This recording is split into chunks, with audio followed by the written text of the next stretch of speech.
Hey guys, welcome back. This is Thelefevrefever, and today we are here for another Trainshow Haul video. This one will be a little bit shorter than some of my other ones, and let's get right into it.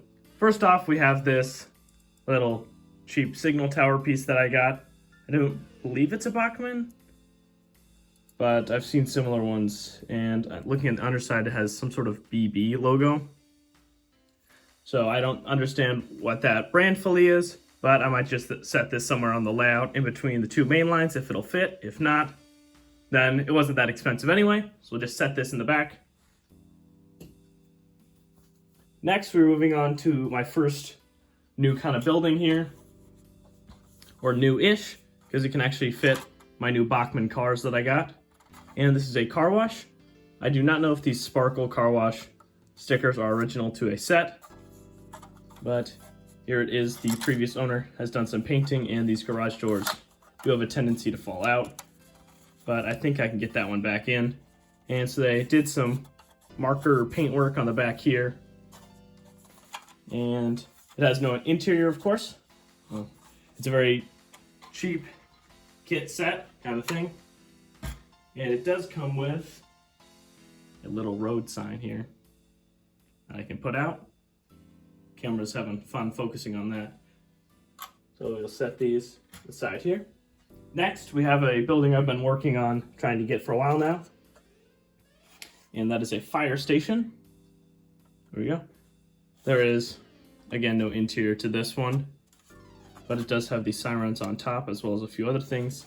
This weird red paint splotch, I was just here when I got it. I did clean these up a little bit ahead of time already. Has some barrels and a staircase near. All the handrails are intact. I can put a flag up if I want to on the pole here. It does have the little water tower bit to the back. So this will also just be a nice little utility piece that I've been needing to get for a while. I might replace it in the future with a nicer one, or one that I actually get from a kit that I put together myself. All right, now onto the last piece of this haul here. Like I told you, this is a smaller haul.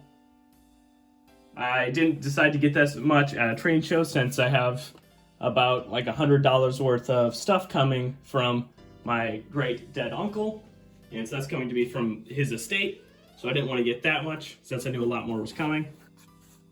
And so we have an Athearn blue box, but a box will not give you any hints about what it actually is, because it's not a baggage car, but it is in fact a Fairbanks Morse Trainmaster.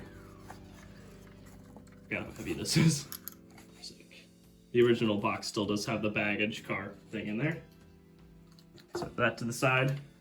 But this Trainmaster does have its handrails. Both couplers do look to be in decent shape. I do not know how well it exactly runs, but is an Athearn blue box, so it is built like a brick, and it weighs like a brick actually. Funny thing is though, it does actually weigh less than my Bachmann Spectrum RF16, which is smaller. I believe it's an RF16. The names on these are very long, and I have a hard time sometimes remembering them, but the Bachmann Spectrum is actually heavier, which I found interesting. And we'll set it down, take a closer look at the details, and see how well it actually performs. All right, now we have the locomotive set up on the test bed here. And so let's just see how it does in forwards. Turning slowly on the controller. You hear a hum from it. And it does start at a fairly low speed. It can also crawl fairly well. It obviously does need some new lubricant. And on the inside, I can see that the light bulb is pretty weak and not shining through that well. But since all wheels are driven, this locomotive will be incredibly powerful. And this one might be one that I actually swap out for knuckle couplers instead of horn hooks, since all of my other locomotives that are nicer like this do have some knuckle couplers. And so now that we've gotten it warmed up a little bit, let's see how well it can crawl in forwards here. A little bit more.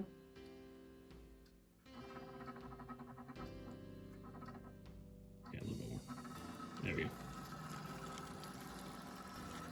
funny, it's sputtering, kind of sounds like a real engine actually starting up. And there are no markers for the head codes up here, or the numbers. So I might make some of my own to put up there to match with its own running number. And so today I will not be testing if this can pull anything or how much it can pull, since I want to do a restoration and get back into the inside of this and fix up some of its little issues inside of there before I put it under any extreme load or anything like that.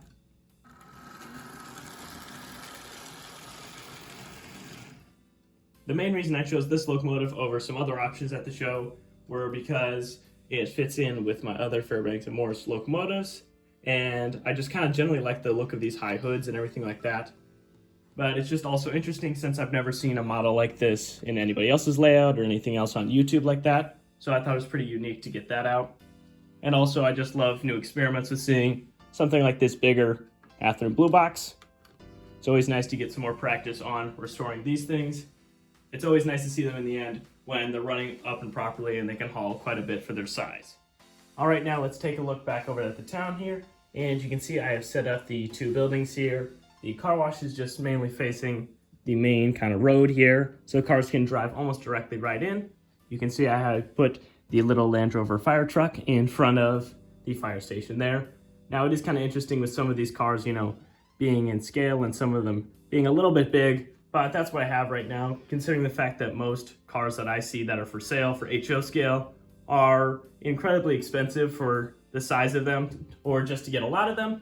So right now this is just kind of how the town is laid up.